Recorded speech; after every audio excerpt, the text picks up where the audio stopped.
Sila ang mga lalaking artista na nakarelasyon ni Ann Curtis. Number 1, Oyoboy Soto.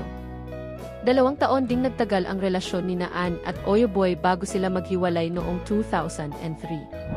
Number 2, Richard Gutierrez.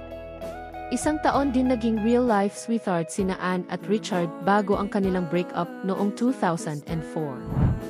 Number 3, Paolo Araneta.